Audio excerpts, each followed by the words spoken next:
Hey guys, welcome back to my channel and welcome to this walkthrough tutorial where I just draw and then explain my process along the way so you understand what I'm doing and get to learn a few things from it.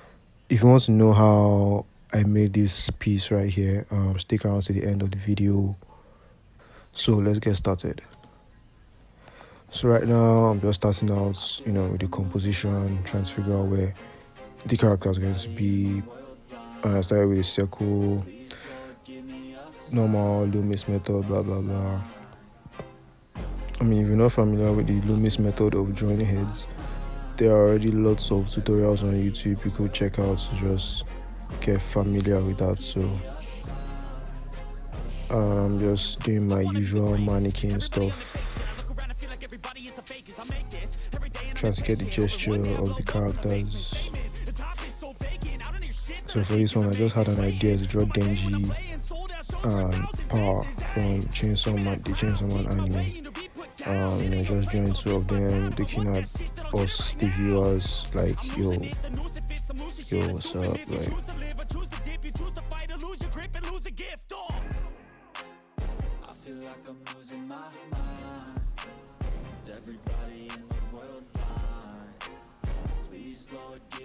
You can see right there at the bottom right corner, just beside my layers panel, I have my references.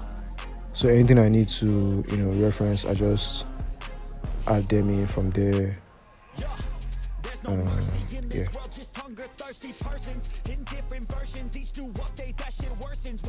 Pull back the curtain and you'll see the different vermin. We all have different burdens that all seem to cause disturbance. So do me a favor, don't treat me like now I'm done with the mannequin stage. I just created another layer and I'm making a new sketch over that for the more fleshed out details.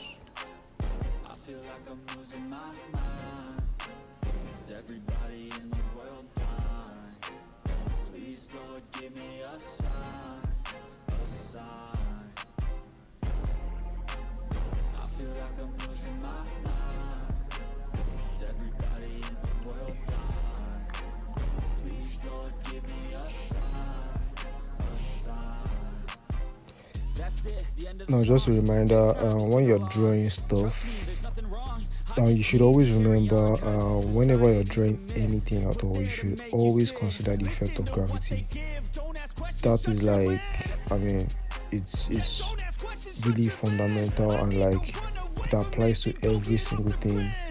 Look at the way her hair is. You can see in the reference images, they are not positioned that way, right? So her head is tilting, but like her hair wouldn't tilt with her head. It will still drop down because gravity is affecting it. So that's just one point. That's just something I wanted to point out.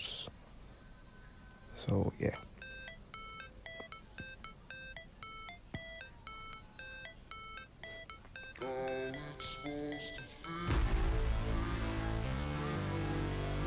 I can just try and take notes of how I'm drawing my drapery. Look at all those points, like her arm, her upper arm, where there's that intersection. Look at her elbow, where there's a bend. You're going to draw some compression bands. Look at her legs as well. Look at the top. Look at the areas that I'm, adding those compression bands. Those just to show that the cloth is compressing. So.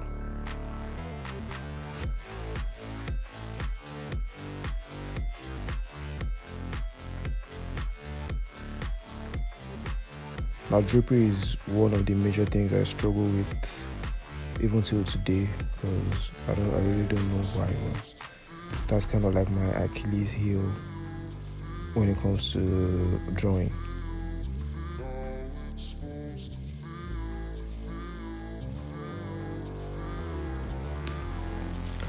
So now I'm doing the inking, and I'm using my usual rough textured pen. Yeah, I'm using the thick line art style. and I'm also going to use airbrushing, so it's a bit more realistic. It's going to have all the gradations and stuff. I'm not using cell shading in this piece.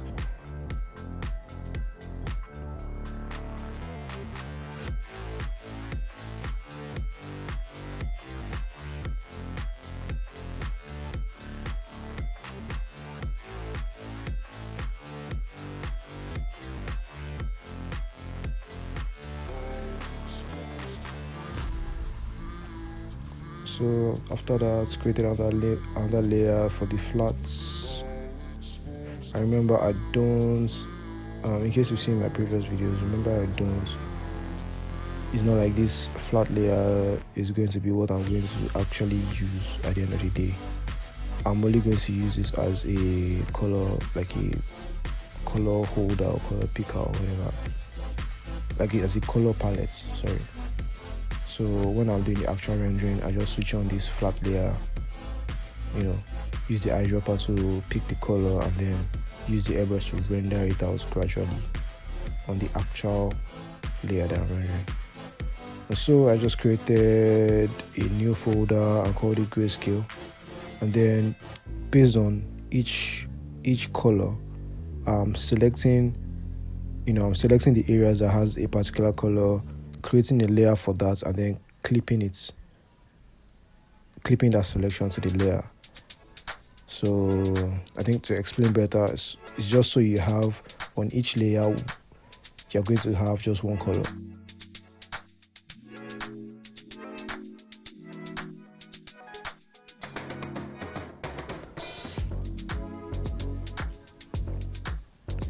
Now I started with the airbrush, just gradually brushing in the colors where I know that light will hit.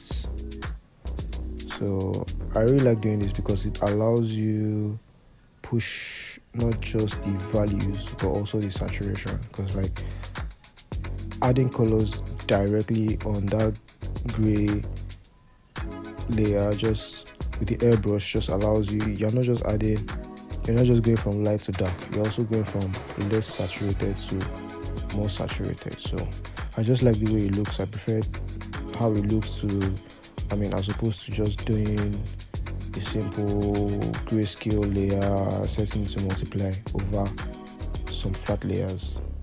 So I actually prefer doing this. It just looks better to me. So thinking about the areas that are facing upward, that are going to catch lights. I'm thinking the sun is kind of like behind them, so how the light is going to like come from around them, and the middle parts of their bodies are going to be the darkest because they are backing the sun, right? So you can see how the light is just bleeding through the sides of the characters.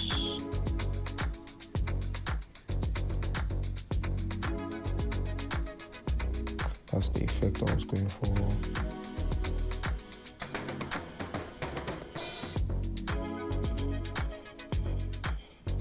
And I'm just, the usual, making selections with the lasso to, adding some color, and then areas that are too sharp, I just use the smudge tool to smudge in the edges to make it smoother. So.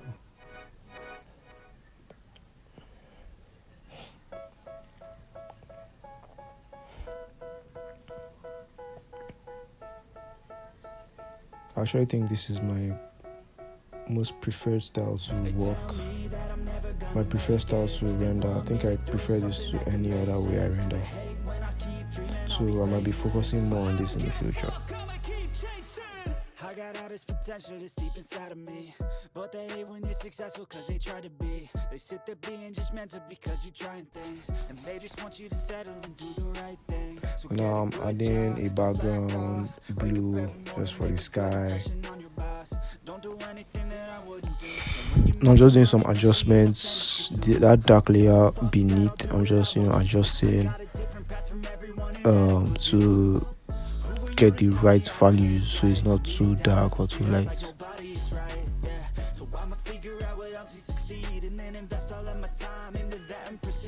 The process is kind of straightforward anyway. You just, in your grayscale folder or in your rendering folder, just make the first layer, select all the characters, and then fill them in with a really dark gray, and then create layers above that, clipping the areas of a certain color to each layer, and then just rendering it out that way.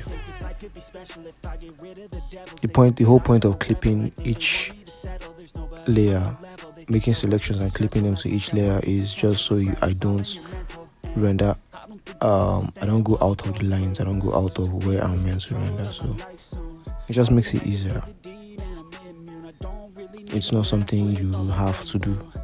And now adding some blue bounce lights on the characters. It's like, not really bounce light, but like ambient lighting.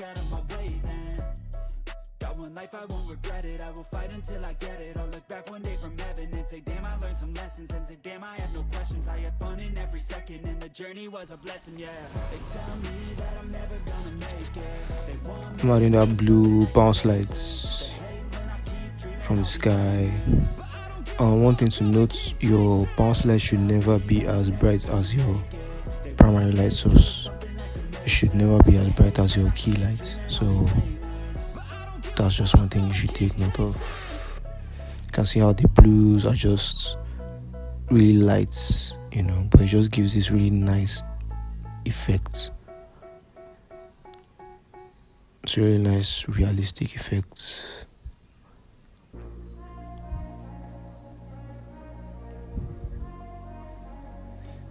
And then I don't know if you noticed, but I actually tilted the grays, that's the shadow areas.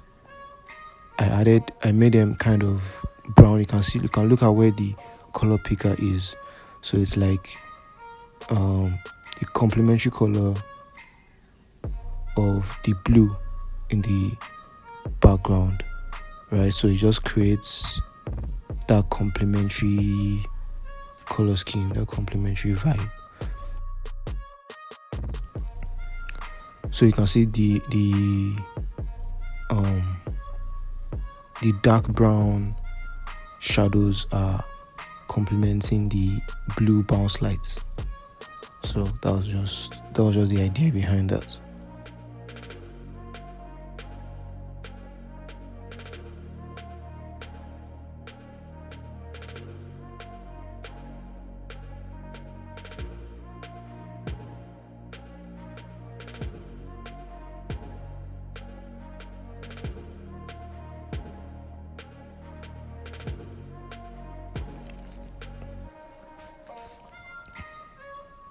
And then I'm just creating, other layers on top of that. Created a screen layer for additional highlights. Created another layer for screen tones. And, I'm just doing my stuff. And then I added another layer for the sunlight. I have this sunlight brush where you can just brush in the light rays like those. You can see those circular stuff. So yeah, that's it for this particular video.